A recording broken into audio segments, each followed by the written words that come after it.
आप सभी को सादर नमस्कार।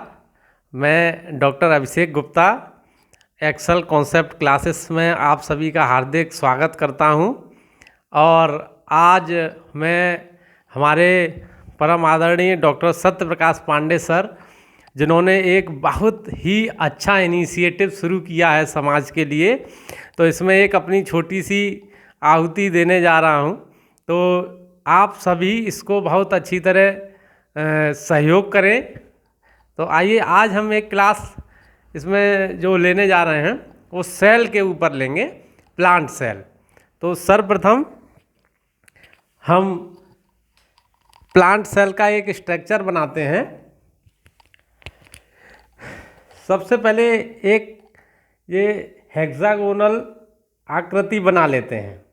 फिर उसके बाद में बहुत ही आपको सरल तरीके से सेल का स्ट्रक्चर मोस्टली एग्जाम में आता ही है, और यह हमारे जो बॉडी है उसकी बेसिक यूनिट है। सेल के ऊपर ही सारी चीज़ें आगे बढ़ती हैं। सेल हमारी एक सबसे मूलभूत इकाई है। तो हमने एक इस तरह का स्ट्रक्चर बनाया।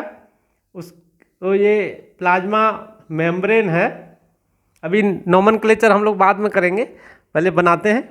ये सेल वॉल बनाते हैं। प्लांट सेल यहाँ पर हम बना रहे हैं। इसको बहुत आराम से, ये सभी क्लास में मोस्टली आती है इस तरह से।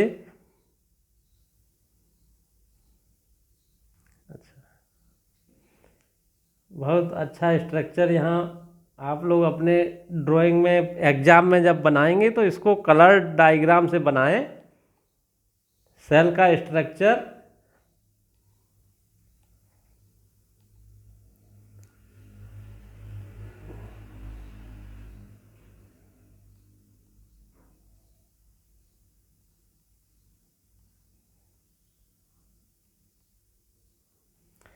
इसमें ये प्लाज्मा मेम्ब्रेन, जो सेल के सबसे अंदर की मेम्ब्रेन है, इसको प्लाज्मा मेम्ब्रेन बोलते हैं। ये सेल वॉल है। सेल वॉल प्लांट सेल में होती है। एनिमल सेल में सेल वॉल नहीं होती, केवल प्लाज्मा मेम्ब्रेन होती है। अब इसमें सेल के अंदर के जो ऑर्गेनेल्स हैं उसको हम यहाँ रिप्रेजेंट करेंगे। हर सेल में एक न्यूक्लियस होता है। प्लांट सेल में भी एक न्यूक्लियस होता है, ये गोल या ओवल शेप का। फिर इसके अंदर जेनेटिक मटेरियल, क्रोमोसोम रहते हैं, डीएनएज और आरएनए। ये न्यूक्लियर मेम्ब्रेन है। न्यूक्लियस के ऊपर न्यूक्लियर मेम्ब्रेन और ये क्रोमेटिड मटेरियल इसमें है।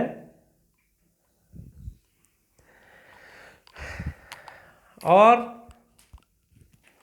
इसके बाद इसमें प्लांट सेल में बड़े बड़े वैक्यूल्स होते हैं। ये बड़े बड़े वैक्यूल्स हैं। चलिए ग्रीन कलर से बना देते हैं। वैसे ग्रीन कलर से क्लोरोप्लास्ट बनाते तो ज़्यादा अच्छा रहता है। बड़े बड़े वैक्यूल्स होते हैं। वैक्यूल्स हैं, इसको यहाँ वैक्यूल्स लिख देते हैं।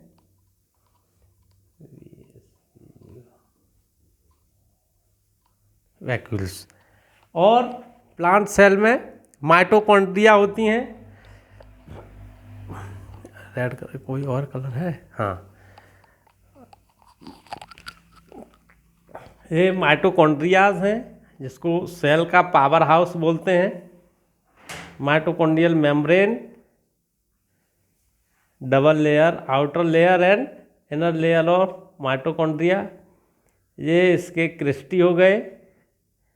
उंगलियों की तरह जो आकृतियां होती हैं माइटोकॉन्ड्रिया में, उसको बोलते हैं क्रिस्टी। ये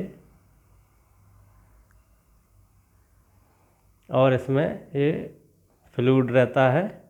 इसको सेल का पावर हाउस बोला जाता है। Mitochondria powerhouse of the cell.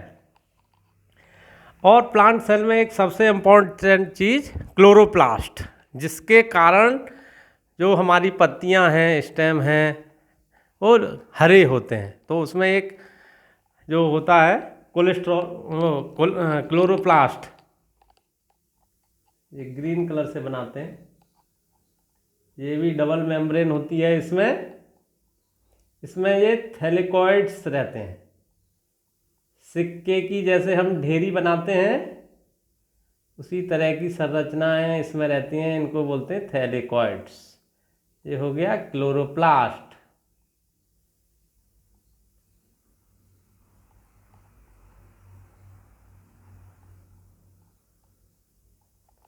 छोटी छोटी सिक्के की ढेरी की तरह रहती हैं संरचना, उनको बोलते हैं थैलेकॉइड्स। इसके बाद इसमें कई सारी और भी संरचना है। गोल्जी बॉडी है, गोल्जी कॉम्प्लेक्स भी उसको बोलते हैं। ये चंद्रमा की आकृति की तरह की होती हैं, इसको गोल्जी बॉडी बोलते हैं। ये गोल्जी कॉम्प्लेक्स।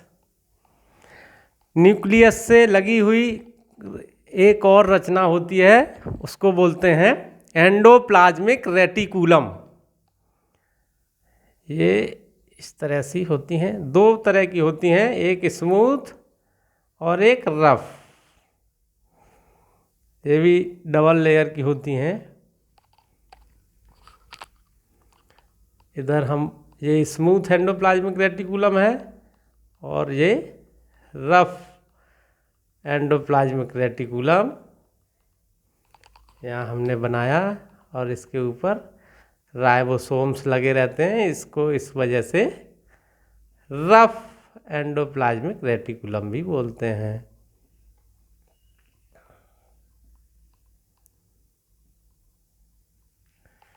इस तरह से और भी सेल्स में कई सारे ऑर्गेनेल्स इसमें होते हैं। ये cellular fluids,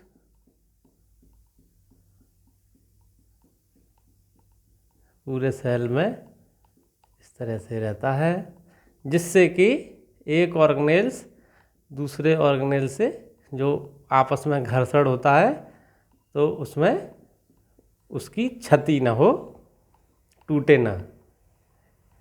endoplasmic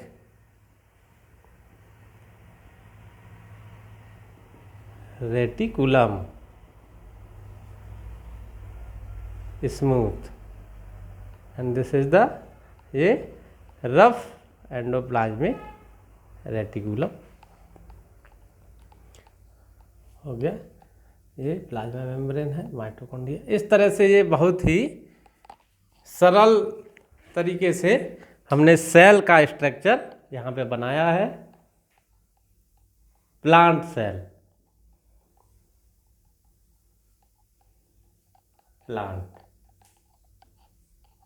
plant cell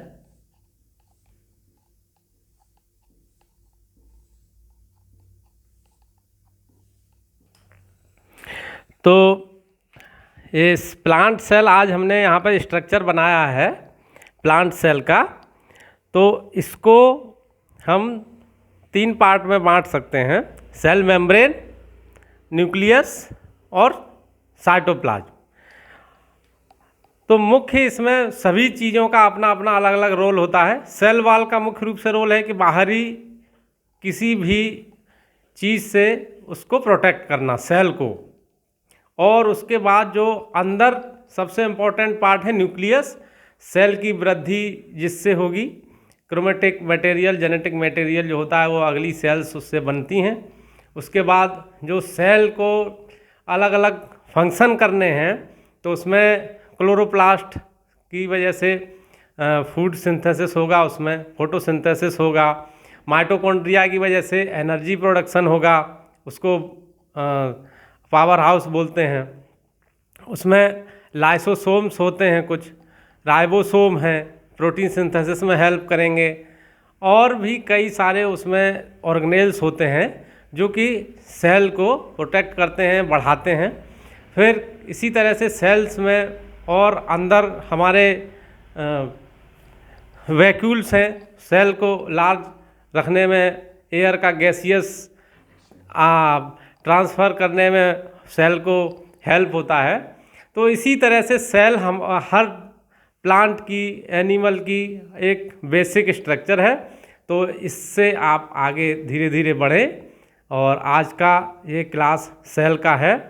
और एक ये हम लोगों का जो प्रोडक्ट है गिलोय, इस समय गिलोय की बहुत ही अच्छी ज़रूरत है हमारे रोग प्रतिरोधक क्षमता को बढ़ाने के लिए।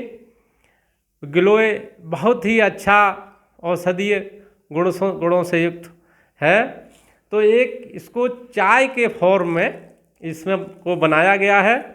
इसमें गिलोय का सत्व, नींबू, तुलसी, ग्रीन टी का बेस लेते हुए, और इसमें जीरा, अदरक, काली मिर्च, लौंग और काला नमक, ये सारी चीज़ों से इस गिलोय टी को, हर्बल गिलोय टी को प्रिपेयर किया गया है। बहुत ही अच्छा इसका फ्लेवर है, टेस्ट है। और इसको गर्म पानी में 1 कप सुबह 1 कप शाम किसी भी आयु वर्ग के लोग इसको ले सकते हैं। बहुत अच्छा प्रोडक्ट है। और इस समय हम इसको पीने से अपनी रोग प्रतिरोधक क्षमता अच्छी रहती है। सर्दी, खांसी, जुखाम में भी बहुत लाभ करता है। औषधि गुणों से युक्त ये बहुत अच्छा प्रोडक्ट है। तो आप इसको भी यूज कर सकते हैं। आप सभी का सादर धन्यवाद और सादर नमस्कार। इस एक्सेल कॉन्सेप्ट क्लासेस को ज़्यादा से ज़्यादा आप प्रमोट करें और इसमें सहयोग करें। आप सभी को नमस्कार। Thank you.